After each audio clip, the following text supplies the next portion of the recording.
नमस्कार। आज मैं सॉल्व करूँगी GATE production and industrial engineering का 2024 का सॉल्यूशन। चलिए वीडियो स्टार्ट करते हैं।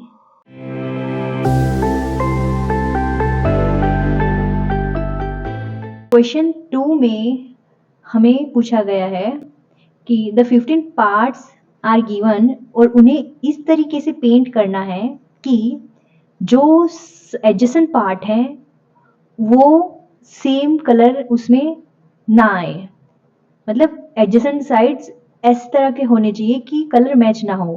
तो कितने हम मिनिमम कलर्स हमें जरूरत पड़ेगी इन टोटल 15 पार्ट्स को फिल करने में। तो देखिए ऐसे क्वेश्चन में मेरा अप्रोच क्या रहता है, हमारे पास देखो एग्जाम में इतने कलर तो होते नहीं है, सो मैं क्या करती हूँ, नंबर्स का यूज करती हूँ। देखो इसमें बस लॉजिक यूज करना है। देखिए अगर इसमें मैं एक कलर फिल करूँ, लेट्स गिव इट नंबर 1, तो इसमें मैं दूसरा कलर फिल करूंगी, okay let's give it number 2, और इसमें तीसरा कलर फिल करूंगी। देखो ये तो हमें अंदर से ही स्टार्ट करना होगा, बाहर से स्टार्ट करेंगे तो मिस्टेक हो सकती है। तो अंदर से स्टार्ट किया मैंने इन तीन को बाय 3 डिफरेंट कलर्स फिल कर दिया क्योंकि ये एडजेसेंट है। तो अब देखिए, अब इस बॉक्स की बारी है। अब देखिए यहाँ पे 1 एंड 2 दोनों इसके ऑपोजिट साइड में है, ठीक है। तो अगर मैं इसमें 1 भर दूं तो ऑब्वियस है कि ये एडजेसेंट में सेम कलर नहीं है, डिफरेंट कलर है। सिमिलरली इस एरिया में 2 और 3 आ रहे हैं, ओके। तो लेट मी फिल हियर 1, यहाँ पे 1 फिल करती हूँ। अब देखो ये एडजेसेंट में सेम कलर हो गया, तो लेट मी यहाँ पे मैं 2 फिल कर देती हूँ, ओके। अभी मैच नहीं होगा। अब देखिए ये 1 और 3 सेम बाउंड्री शेयर कर रहे हैं, तो यहाँ चलो मैं 2 फिल कर देती हूँ, ऑपोजिट है। बट ये देखो यहाँ पे फिर से ये दोनों यहाँ पे मैच कर रहा है। और एक और चीज आप गौर कीजिए, यहाँ मैं 3 भी नहीं फील कर सकती, 3 फील कर दूंगी तो ये दोनों सेम स्पॉट पे आ जाएंगे। तो इट्स ऑब्वियस कि मुझे यहाँ पे कोई और कलर फील करना पड़ेगा। तो इस पोजीशन पे आएगा, let me give colour number 4, यहाँ फोर्थ कलर आएगा।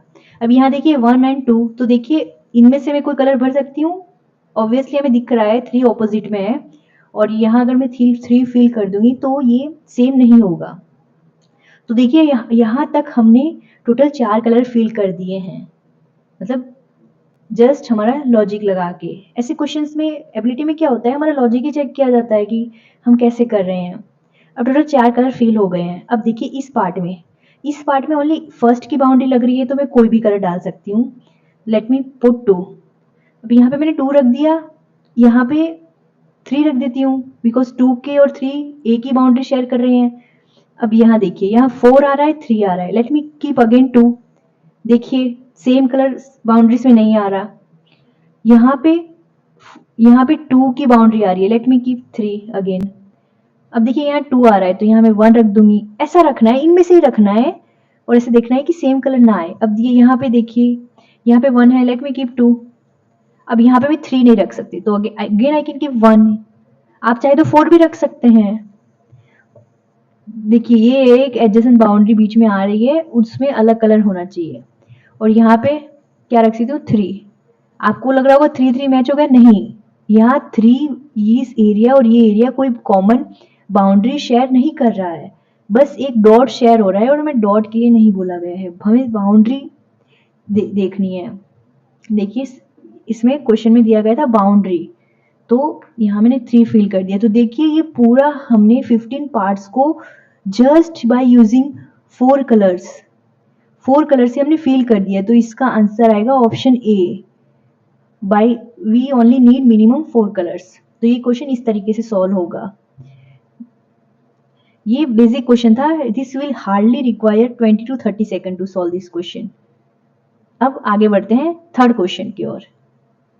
थर्ड क्वेश्चन इसमें बोला गया है कि how many 4 digit positive integer divisible by 3 can be formed using only the digits such that no digits appear more than once. तो हमें यहाँ क्या करना है, हमें यहाँ 4 डिजिट का एक नंबर बनाना है दैट इज वो डिविजिबल बाय 3 होना चाहिए। 4 डिजिट का एक ऐसा नंबर बनाना है जो डिविजिबल बाय 3 होना चाहिए। और हमें नंबर्स दे रखे हैं 1 3 4 6 7। हमें बस इतने ही नंबर दे रखे हैं, इनमें से हमें 4 डिजिट का नंबर बनाना है। तो यहाँ एक फैक्ट और वी कैन से एक प्रॉपर्टी यूज होगी, उसके थ्रू ये क्वेश्चन सॉल्व होगा। तो आप ये नोट कर लीजिए ये पॉइंट कि whenever sum of digits is divisible by 3, then it is divisible by 3।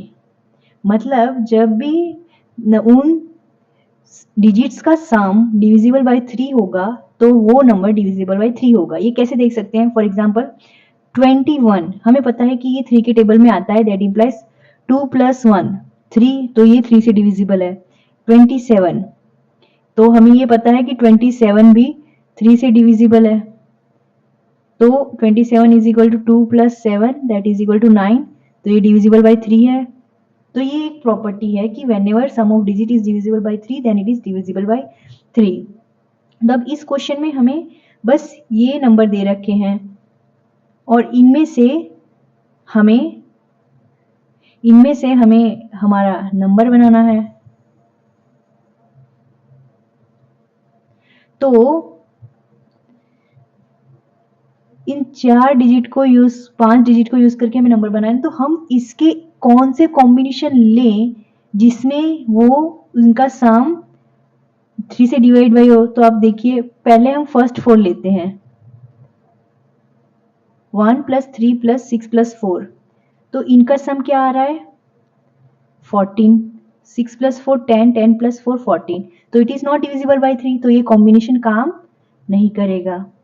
हम दूसरा कॉम्बिनेशन लेते हैं। हमने पहले 7 को लीव किया, नाउ लेट्स लीव 6, तो 1 + 3 + 4 + 7 this is equal to 15। Yes, it's divisible by 3, तो हमें एक ये कॉम्बिनेशन मिल गया। और देखते हैं, लीव 4 दिस टाइम, 4 को हम छोड़ दें, that is equal to 6 + 3 is 9 + 1 10 + 1 17, it is not divisible by 3। now हम 3 को लीव कर दें, so it will be 1 + 4 + 6 + 7 that is equal to 18। yes, we got another pair। now let's check, let's leave 1 this time, so 3 + 4 + 6 + 7, so we get 20, it's also not divisible by 3।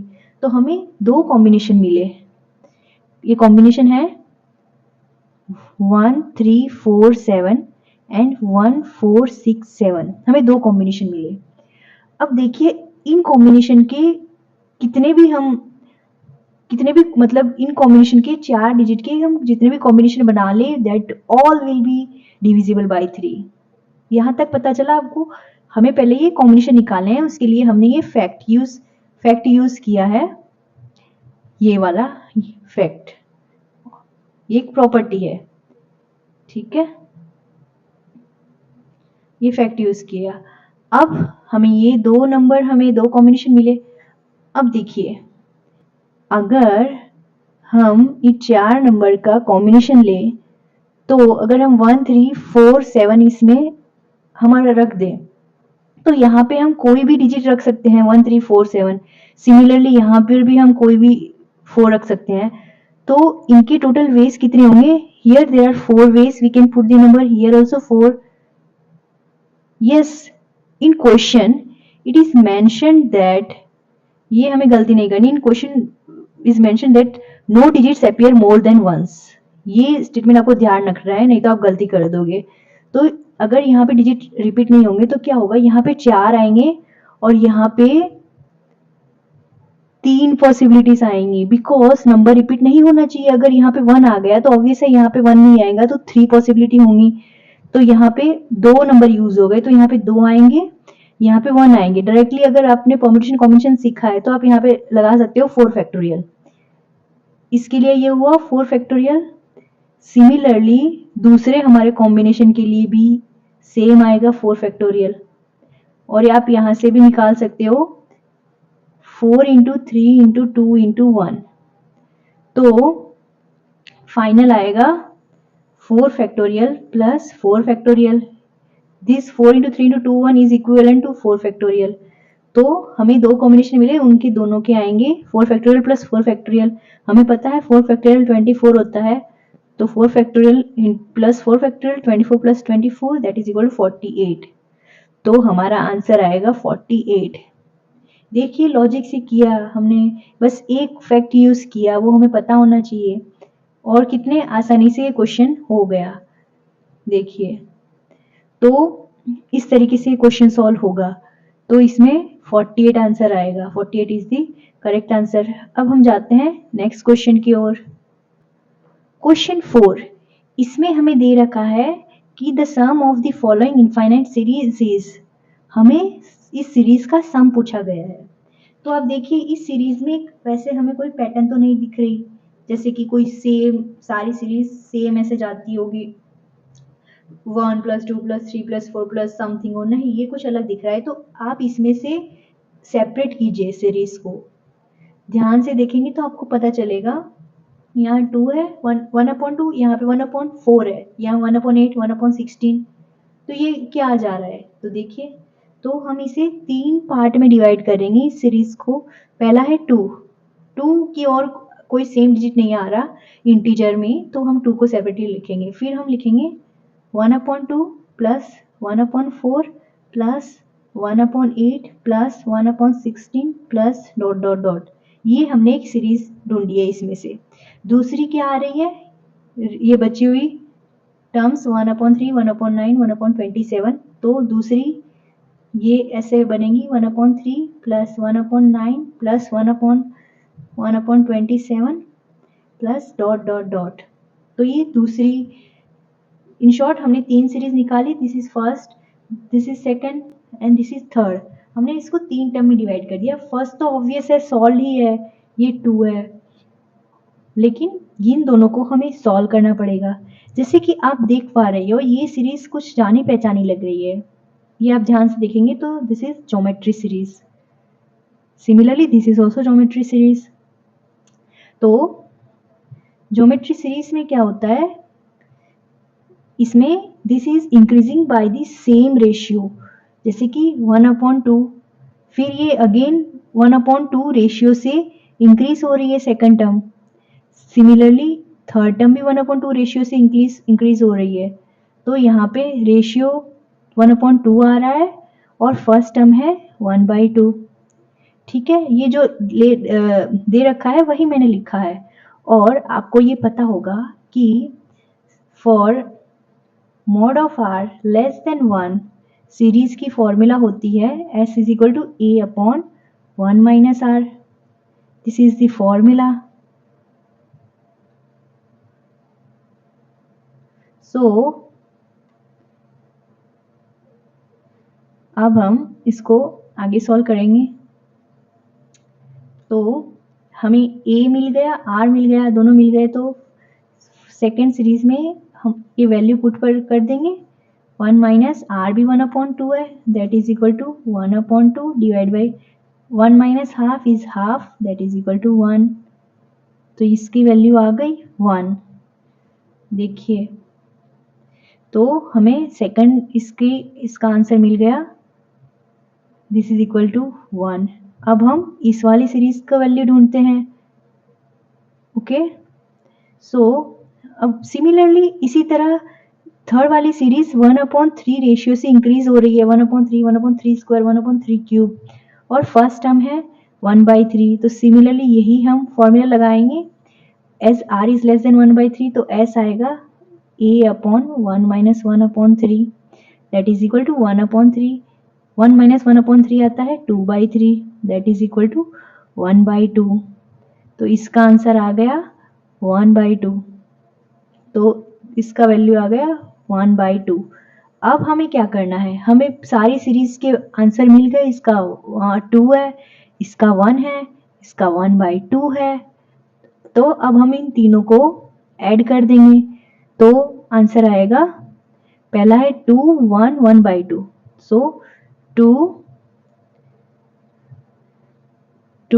Plus 1/2 plus 1, ये आ गए value 2 + 1 3, 3 + 1/2 that is equal to 3 × 2 6 + 1 7/2, तो हमारा final answer आ गया 7/2। 7/2 is our answer, ये option B में दे रखा है, तो ये 7/2 हमारा आंसर होगा। आई होप आपको ये क्वेश्चन समझ आया होगा। अब जाते हैं नेक्स्ट क्वेश्चन की ओर। ये है क्वेश्चन 5। तो ये क्वेश्चन में दे रखा है कि in an election the share of valid votes received by 4 candidates ABCD is given in pie chart, और हमें दे रखा है कि इतने वोट्स डाले गए थे, उसमें से 5000 इनवैलिड है, तो हमें ये चार्ट दे रखा है वैलिड वोट्स के लिए, तो हमें इसके लिए वैल्यू ढूंढनी है, तो पहले हमें टोटल वैलिड वोट्स ढूंढने होंगे।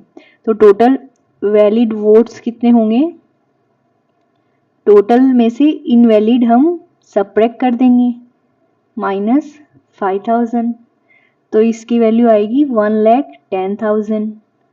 तो ये हमें फर्स्ट स्टेप हो गया, हमें वैलिड वोट्स ढूंढ लिए। अब हमें इसमें ढूंढना क्या है, हमें ढूंढना है total number of valid votes received by the candidate B and C। B and C के टोटल कितने, दोनों के पास टोटल कितने वोट्स आएंगे वो हमें ढूंढना है। तो हमें दोनों के total percentage of C and B कितना होगा, 20 + 25 दैट इज इक्वल टू 45%। तो हमें 45% की कितनी वैल्यू आएगी, मतलब 45% कितने वोट्स होंगे वो हमें पूछा गया है। तो हमें पता है कि टोटल वोट्स 1,10,000 है, दिस इम्प्लाइज 100% वोट, और हमें फाइंड आउट करने हैं फॉर 45% वोट्स।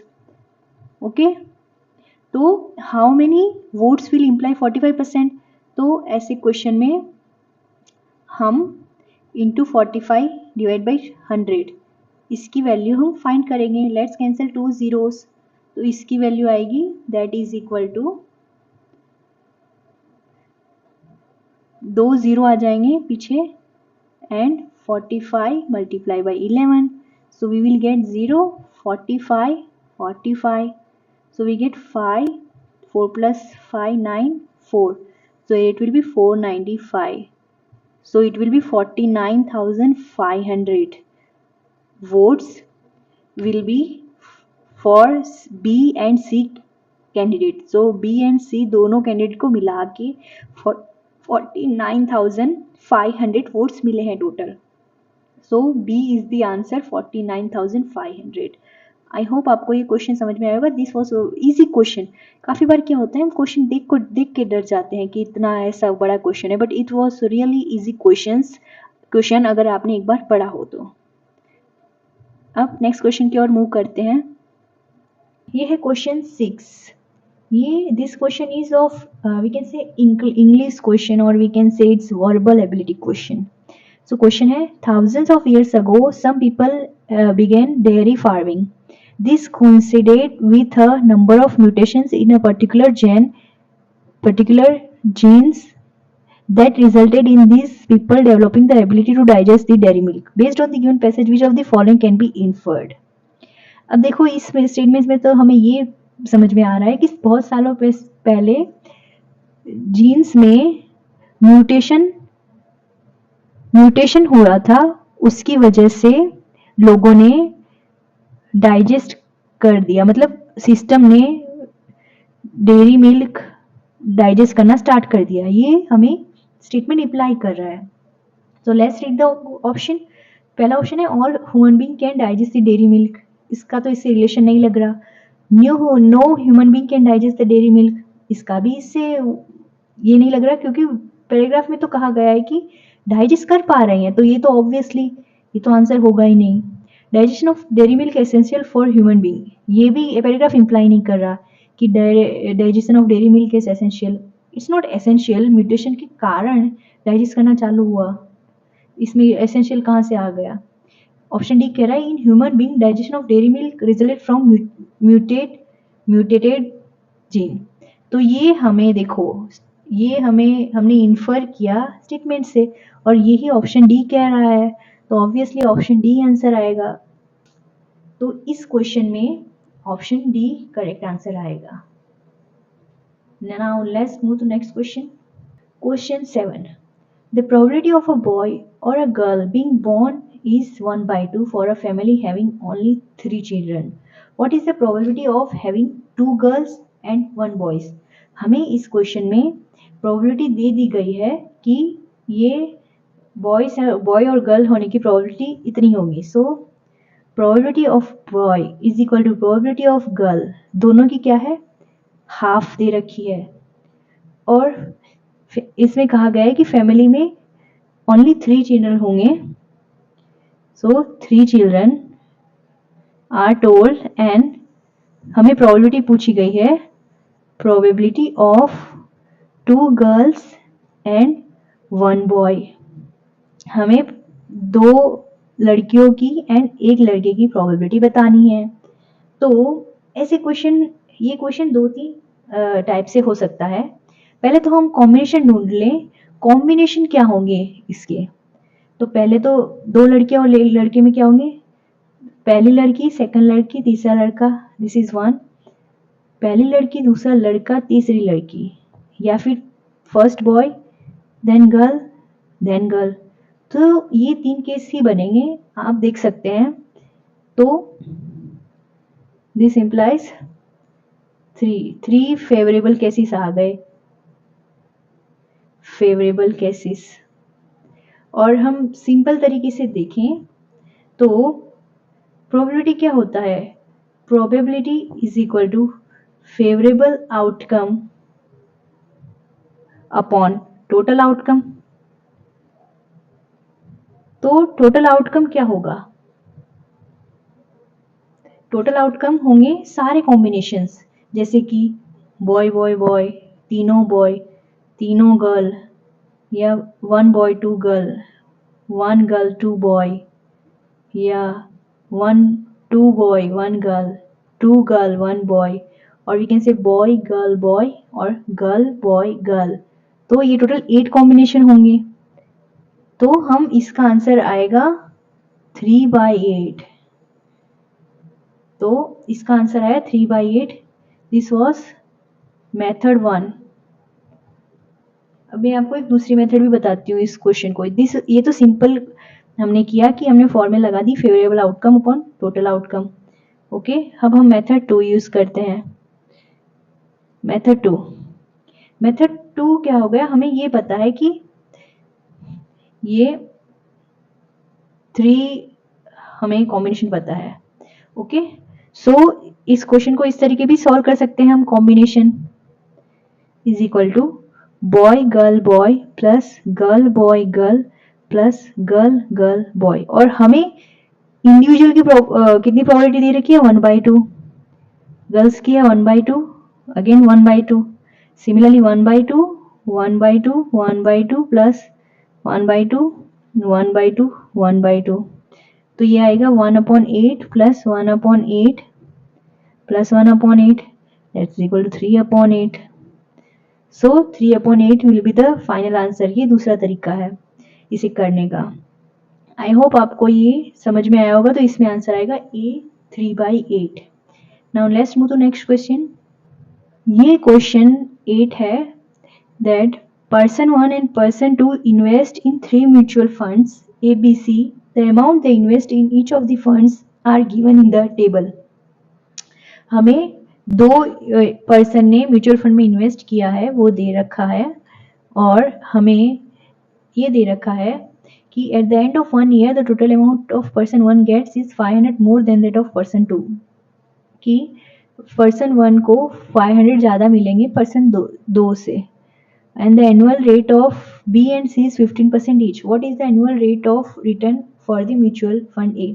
देखो ये 10 क्वेश्चन है ना, उसमें से मुझे मतलब ये क्वेश्चन ही एक है जो थोड़ा मतलब थोड़ा लेवल का लगा, मतलब this question can be kept in the level of hard category because this is a little time consuming and during exam pressure you may not be able to do this question because इतना time नहीं होता कि हम सोचें और इतना करें। But अगर आपके पास टाइम है और आपके सब्जेक्ट में आपको इतने क्वेश्चन नहीं आ रहे, then you can give time to this aptitude question because it consist of 2 mark and 2 mark is not a less thing in a GATE exam. 1 mark से भी मतलब थाउजेंड रैंक का फर्क पड़ जाता है काफ़ी बार, तो ये आपको ध्यान रखना है। तो let's start this question. So total amount अगर हम देखें, पर्सन 1 के पास कितनी है, 10,000 plus 20,000 plus 20,000 that is 50,000। Similarly for total amount person 2 के पास भी 50,000 है। ओके, इनिशियली दोनों के पास सेम अमाउंट है और हमें कहा गया है कि आफ्टर 1 ईयर इसके पास पर्सन 2 के पास अगर x अमाउंट होगी तो पर्सन 1 के पास person 1 will get 500 more than person 2। तो इसके पास क्या होगी, पर्सन 1 के पास 500 मोर अमाउंट होगी एज कंपेयर टू पर्सन 2। ये हमें क्वेश्चन में इतनी चीज़ें दे रखी है। तो और हमें ये दे रखा है कि B and C annual rate is 15% each. चलो हम पहले इनका 15% निकाल लेते हैं बी एंड सी का। B and C for person one B and C, इनका बी एंड सी का टोटल क्या आ रहा है 40,000। 14,000 का 15% हम निकालें तो ये आएगा 15 into 4 60, 15 into 4 we got it was 40,000। 1 more zero, 2 zero cancel हो जाएंगे, 15 4 जा 60 तो 6,000 आएगा फॉर पर्सन 1। तो ये अमाउंट हुआ for B and C. For person 2 B and C का टोटल सम आ रहा है 30,000। तो 30,000 का हम 15% निकालेंगे। परसेंटेज तो आपको निकालना आता होगा, डायरेक्टली हम ऐसे निकाल सकते हैं, multiply by given percentage divide by 100। So 15 into 3 is 45, सो 4,500। तो हमें बी एंड सी का मिल गया 4,500। अब देखिए हमें अब ए के बारे में पता लगाना है कि उनका कितना परसेंटेज होगा। तो इस केस में हम क्या करते हैं, हम ऑप्शन से ट्राई करते हैं। तो देखिए पहले हम ऑप्शन बी चेक करते हैं, बी और डी ऐसे ऑप्शन 10 20 चेक करने में आसानी होगी। तो अगर हम पर्सन 1 का म्यूचुअल फंड ए में परसेंटेज निकालें तो क्या आएगा 10,000 इंटू 10% का हम ऑप्शन के थ्रू चेक कर रहे हैं, 2 ज़ीरो कैंसिल, ये आ गया 1000। सिमिलरली फॉर पर्सन 2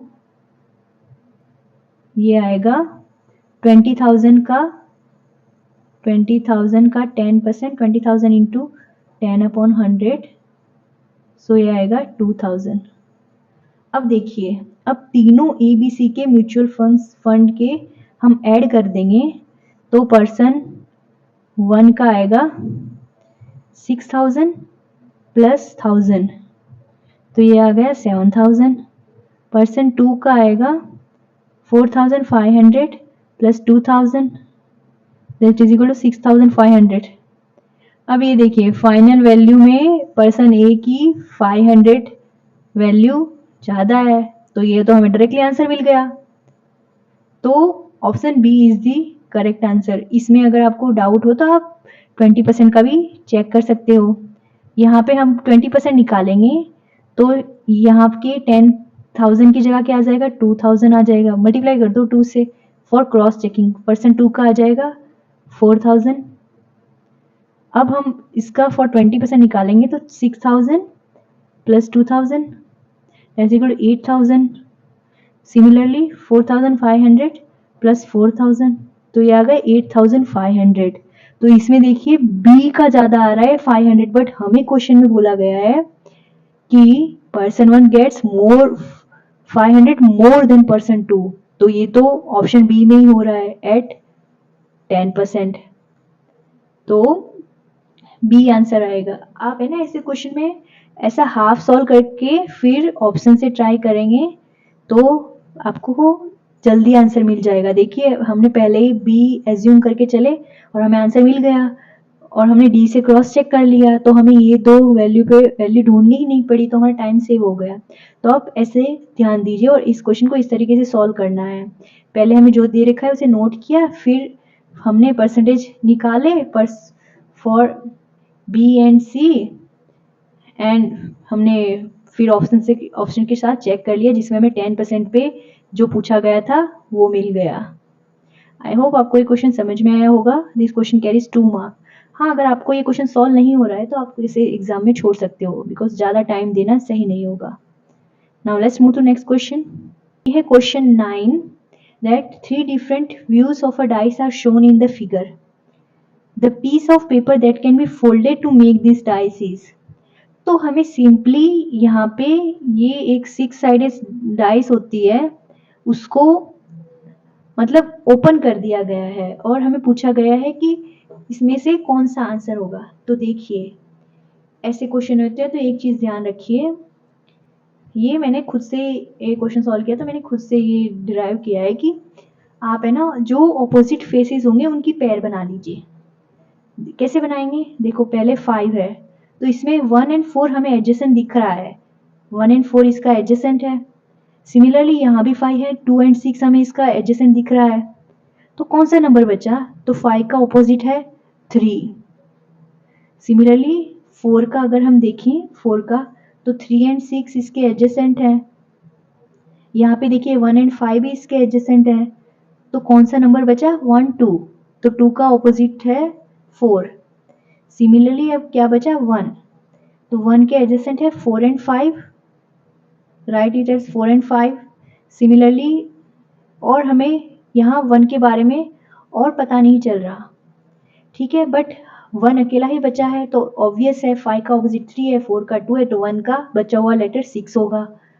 तो ये ऑपोजिट फेसेस हमें मिल गए।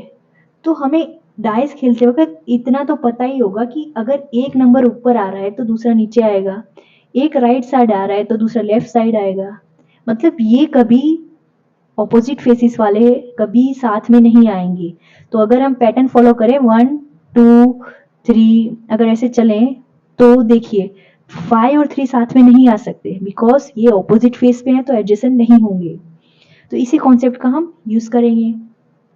तो पहले क्वेश्चन में देखिए ऑप्शन चेक करते हैं। तो पहले हम बी देखते हैं। देखिए यहाँ पे देखिए हमें साफ साफ दिख रहा है 2 एंड 4, ये दोनों तो ऑपोजिट फेस हैं तो ये एडजेसेंट कैसे आ गए, तो बी आंसर नहीं होगा। सिमिलरली यहाँ भी 2 और 4 साथ में आ गए बल्कि ये ऑपोजिट फेस हैं तो ये भी आंसर नहीं होगा। ठीक है, एक पैटर्न फॉलो होती है तो वो हमें देखना पड़ता है। फिर अगर हम ऑप्शन डी में देखेंगे तो और ये ऐसे पैटर्न फॉलो होंगी, अगर ऑपोजिट होंगे तो यहाँ पे कोई नंबर आएगा फिर ऑपोजिट आएगा, जैसे 4 है तो यहाँ कोई नंबर आएगा फिर आएगा, और 1 है यहाँ पे कोई नंबर आएगा फिर 6 आएगा।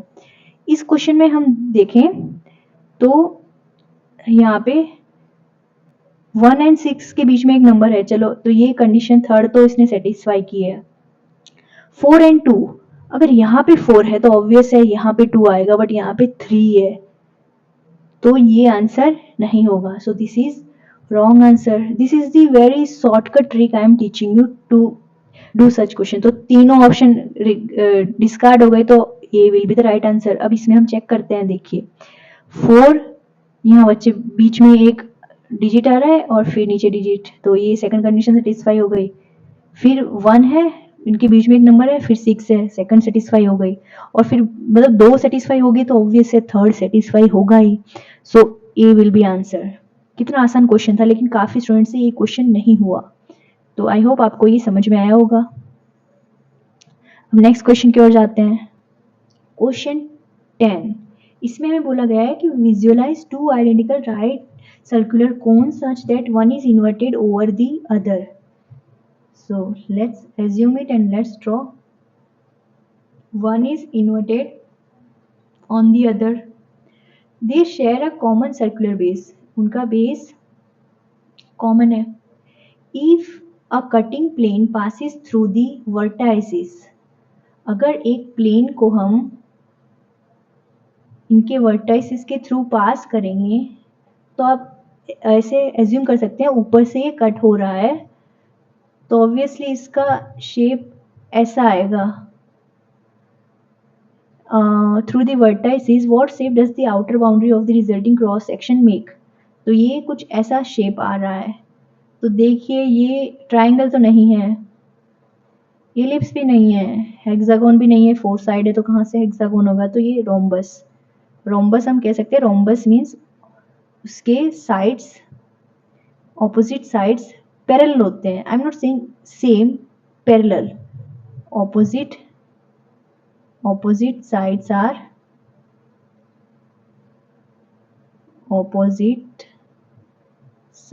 are parallel.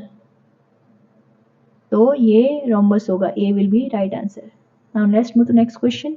If this denotes the increasing order of intensity, then the meaning of the word sick, infirm, moribund is analogous to this term. Which of the following option is appropriate to fill in the blank? So first हमें दे रखा है sick, infirm and moribund. तो देखिए ये question है ना, ये जरूरी नहीं है सबसे होगा. है जिसको मीनिंग पता होगा उससे ही ये क्वेश्चन होगा. सिक का मीनिंग तो हमें पता है कि माइल्ड इलनेस. इन्फर्म का मीनिंग होता है वीक और we can say frail, means sick से थोड़ा ज़्यादा. फिर मोरिबंड का मीनिंग होता है कि नियर डेथ, मतलब वो जस्ट मरने की वो तगार पर खड़ा है. और we can say most severe condition. तो ये इसका मीनिंग हुआ. और हमें सेकंड टर्म दे रखी है सीली. देन हमें यहाँ ढूंढना है कोई वर्ड एंड डाफ्ट. तो सीली का मतलब होता है कि माइल्डली फुलिश, ये कह सकते हैं. मतलब हम अगर कोई छोटी मोटी गलती करें तो बोलते हैं ना कि क्या मतलब कैसे काम कर दिया. इंग्लिश में हम बोलते हैं कि माइंडली फुलिश. ये हमें ढूंढना है. डेफ्ट का मतलब होता है एक्सट्रीमली फुलिश, मतलब बहुत ज़्यादा मतलब फुलिश. तो हमें यहाँ पे वर्ड ढूंढना है. तो हम अब डायरेक्ट ऑप्शन के थ्रू जाएंगे क्योंकि ऐसे तो हम बता नहीं सकते. तो फ्रॉन का मीनिंग होता है showing facial expression as disappointed. Facial expression of disappointment. तो इस ऐसा तो कुछ है नहीं कि अगर हम डिसअपॉइंट हो, ये तो यहाँ आएगा नहीं. फॉन का मीनिंग होता है मतलब बढ़ा चढ़ा के दिखाना. टू शो एग्जागरेटेड, बहुत बड़ा चढ़ा के दिखाना. वेन का मतलब तो हमें पता है कि ब्लड वेसल. तो हमें एक का मीनिंग पता है तो चलो हम एक तो मना कर सकते हैं कि ये आंसर यहाँ नहीं आएगा. बट अगर हमें बाकी का मीनिंग नहीं पता तो हम ये क्वेश्चन नहीं सॉल्व कर पाएंगे. And don't take risk in such question because this will deduct your marks, because negative होंगे इस क्वेश्चन में. वेन का मीनिंग होता है हैविंग एक्सेसिव प्राइड, मतलब खुद के ऊपर मतलब बहुत अभिमान. फॉर अचीवमेंट्स, और वी कैन से दिखने में अगर ज़्यादा है तो मतलब अच्छा दिखता है तो उसका भी उन्हें बहुत घमंड है. तो this word is the answer because ये एक फुलिशनेस ही है कि if you are looking good and आप उसका शो ऑफ करते हो कि you are looking too good और वो भी उसके प्राउड होना. तो यहाँ आंसर वेन आएगा बिकॉज ये और ये इसके साथ सेट नहीं हो रहा because form means exaggerated and frown means facial expression. तो ये डी आंसर आएगा। ये क्वेश्चन भी ऐसा है कि सबसे नहीं हो पाएगा, आपको मीनिंग पता होंगे तभी ये क्वेश्चन होगा। I hope you understood all the questions, and if you have any query then you can let me know. A big thank you if you are watching till the end, and keep smiling. And if you like the video, do like, share and subscribe to my channel. See you in the next video. Bye bye.